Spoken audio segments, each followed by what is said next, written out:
गिरने के लिए मन में बात आई कि हम गिरें। अगर कोई गिरने का मन बनाता है तो इसका मतलब है कि वो नाटक है। नाटक में ही तो पात्र जानबूझ करके गिरता है। सच तो यह है दूसरों के लिए वो नाटक है, लेकिन अपने लिए वो गिरना ऐसे गिरता है कि व्यक्ति गिरे और चोट न लगे। अनजाने में गिर जाओ तो चोट लगेगी, और जान करके गिरो तो गिरने में भी एक व्यवस्था है। ध्यान दें, भगवान ने यहाँ पर मनश्चक्रे,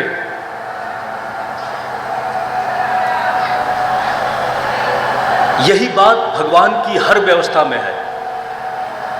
हमारी आपकी शादी, हमारी तो है ही नहीं, प्रसाद में बोल देते हैं, शादी ज्यादातर हुई है कि कहाँ है। कुछ लोगों ने शादी की और कुछ लोगों ने मजबूरी में की, ज्यादातर हुई है। माँ बाप शादी तय करें तो इसका मतलब शादी हुई, जो वो तय कर दें वही स्वीकार कर लो। और ध्यान दें, किसी की परवस्था में शादी हो गई, थोड़ा सा प्यार का संबंध शुरू हुआ, अब उस प्यार को शादी में बदलने की चाह पैदा हो गई, वहां भी मजबूरी होती है। प्यार हो गया तो अब मजबूर हो गए, शादी करना ही पड़ेगा। शादी का प्रस्ताव चाहे लड़की की तरफ से हो और चाहे तुम्हारी तरफ से हो, प्रेम एक मजबूरी पैदा कर देता है आदमी को शादी के लिए। तो इसका मतलब वहां पर भी हुई कि नहीं। कृष्ण का चरित्र देखें। आगे आते हैं, हम कृष्ण के उस प्रसंग पर भी स्पर्श करेंगे जब समय आने पर कृष्णश्च सदृशीं भार्यां समुद्वोढुं मनो दधे। अनुरूप भार्या के लिए उन्होंने मन बनाया। यहां मनश्चक्रे और वहां पर मन बनाया। और जब मन बनाया तो करना है, होना नहीं है। भगवान का रुक्मिणी के साथ जब शादी हुई तो किसी ने तय नहीं किया था, भगवान ने किया, करना है इसलिए कर डालो। ना समझ लोग भगवान को उल्टा पुल्टा बताने लगते हैं। हम सब लोग घटनाओं की व्यवस्था में बंधे हुए हैं, घटना के पात्र हो जाते हैं, लेकिन कृष्ण घटना को स्वयं घटित करते हैं। यानी हर व्यवस्था के साथ भगवान कृष्ण की अपनी एक नियंत्रण शक्ति है। वह नियति के हाथ में बंधे हुए नहीं है, किंतु वह नियंता है। उस नियंतापन से ध्यान दें। अगर वे गोप कुमारिकाओं की भावना को पूरा नहीं करते तो फिर भगवान सबकी सुनता है और भगवान सबके मनोरथ पूरा करता है, तो ये सिद्ध कैसे होता? थोड़ी देर के लिए देख लें। भगवान ने कहा ठीक, श्रृंगार रस की यात्रा शुरू होती है। भगवान की बंसी में इतनी मादकता थी कि जब शरद पूर्णिमा की रात्रियां आईं, उसके पहले की रात्रियां, निर्मल आकाश, ऊपर चमकता हुआ चांद, शीतल चांदनी, भगवान का भी जन्म चंद्रवंश में हुआ, इसलिए उन्होंने बड़े गौरव के साथ अपने नाम के साथ चंद्र लगाया है। श्री कृष्ण, केवल हम श्री कृष्ण बोलते हैं लेकिन पूरा नहीं है, श्री कृष्ण चंद्र। भगवान को किसी भी आदर्श और किसी भी मर्यादा के पालन करने में कोई संकोच नहीं है, कोई संकोच नहीं है।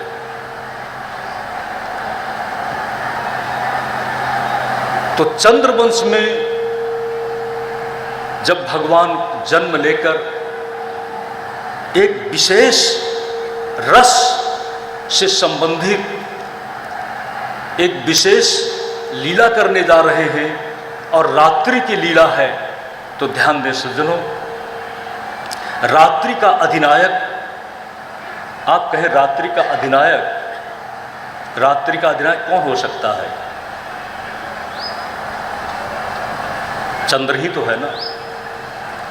किसी ने कहा है रात्रि क्या है? या राकाश शिशोभना गन घना, या राकाश शिशोभना गत घना, सा यामिनी यामिनी, या सौंदर्य गुणान्विता पतिरता सा कामिनी कामिनी, या लोकद्वय साधिका तनुभृता सा चातुरी चातुरी। रात्रि तो वही है जिस रात्रि में हम कुछ कर सकें। चंद्र की रात्रि, चंद्रमा की प्रकाशित रात्रि में भगवान कृष्ण की जब बंसी बजती है, उस बंसी में क्लीन निनादित होता है।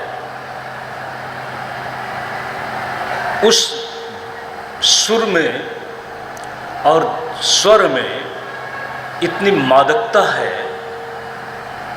कि गोप पत्नियां, यहां पर तो नहीं कहा है, गोपियां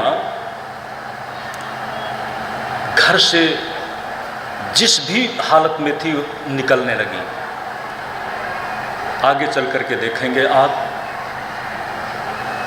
जब भगवान कृष्ण के पास पहुंची हैं तो भगवान ने बड़ा अनूठे शब्द का प्रयोग किया है, स्वागतम वो महाभागा। स्वागतम, आने के साथ तो कहा स्वागतम वो महाभागा। बड़ा सुंदर शब्द है। लेकिन आप अब बाद में बोलते हैं कि आप क्यों आई, आप क्यों आई? अपने घर को छोड़कर, अपने पति की सेवा छोड़कर, अपने काम को छोड़ करके, और ऐसा हुआ था जो गाय दूह रही थी दोहते दूहते छोड़ दिया, जिनको कपड़े पहनने थे उल्टे पुल्टे कपड़े पहन लिए। इतना भाव मोहित होकर के जब वो गई हैं और कृष्ण ने कहा कि तुम लोग क्यों आई, वापस चली जाओ, उस समय विकल हो उठी हैं। अब ध्यान देना, गोपियों की अंतर की भूमि क्या है। जो किसी भी रुकावट के कारण, रोकी जाने के कारण या किसी भी कारण से आ नहीं सकी, यह कहते हैं अंतर्गृह गता काश्चित गोप्यो लब्ध विनिर्गमा, कृष्णं तद्भावना युक्ता दध्युर्मीलितलोचना।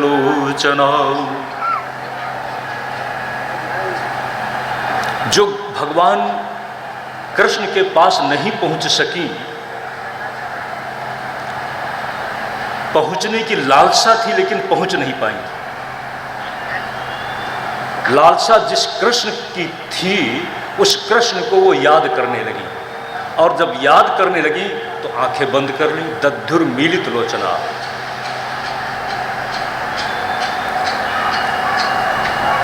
नहीं पहुंच सकी, इसलिए उनके अंदर एक बड़ी पीड़ा हुई। संयोग नहीं हुआ तो वियोग है, तो वियोग की व्यथा इतनी गहरी हुई कि दुस्सह प्रेष्ट विरह तीव्र ताप धुता सुहा।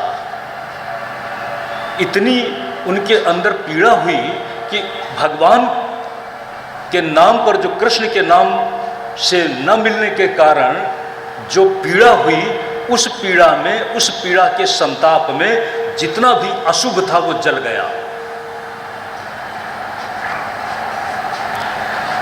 और इसी के साथ ध्यान प्राप्त चिताश्लेष निर्वृत्या क्षीण मंगला।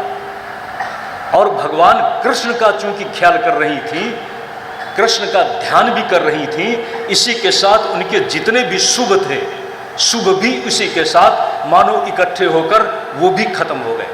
इतना शुभ आया कि वो भी, और जो अशुभ आया, अशुभ भी खत्म हो गया और शुभ भी खत्म हो गया। इसी के साथ कहते हैं तमेव परमात्मानम जार बुद्ध्यापि संगता। ध्यान दें,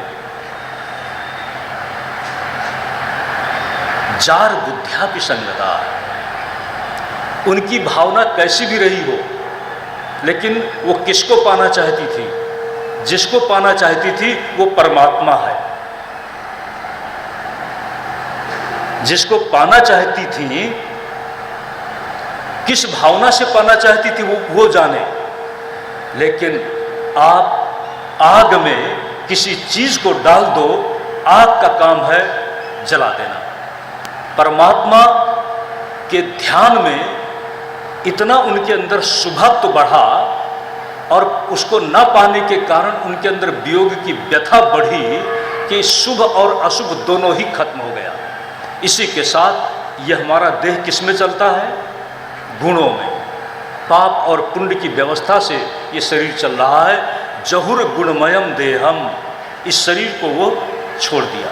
बहुत सी ऐसी थी जो इस शरीर को छोड़ दिया। जहुर गुणमयम देहम सद्य प्रक्षीण बंधना। ध्यान दें, अब आप सोचिए, ये जो गोपियां गई थी वो किसके पास गई थी? वो ये समझ रही है कि मैं जा रही हूं रसिया कृष्ण के पास, रसिया कृष्ण के पास। वो रसिया वसिया नहीं था, वो तो उनका मन रखने के लिए रसिया बन गया था, मन रखने के लिए। और ध्यान दें, जब वो गई हैं तो भगवान ने यही कहा है,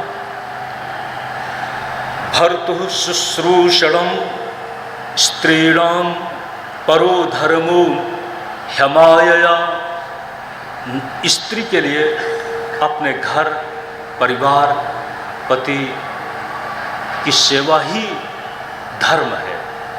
इसलिए ध्यान देना, भगवान कृष्ण कहते हैं तुम वापस चली जाओ। जब वो भगवान कृष्ण के द्वारा वापस चले जाने की बात सुनती हैं तो बहुत विकल हो गई।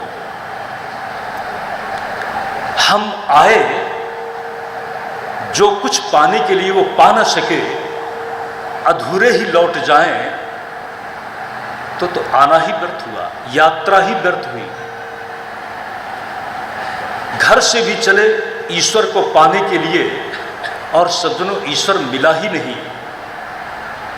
तब भी कोई आश्वासन दे देता है कि ईश्वर मिलेगा, प्रतीक्षा करो। और प्रतीक्षा करते करते निश्चित ही किसी को तो मिला है ना। जो कहता है ईश्वर नहीं है, इसका मतलब है कि ईश्वर उसने पाया नहीं। और ईश्वर की बात जो कर रहा है कि ईश्वर है, इसका मतलब है कि ईश्वर को उसने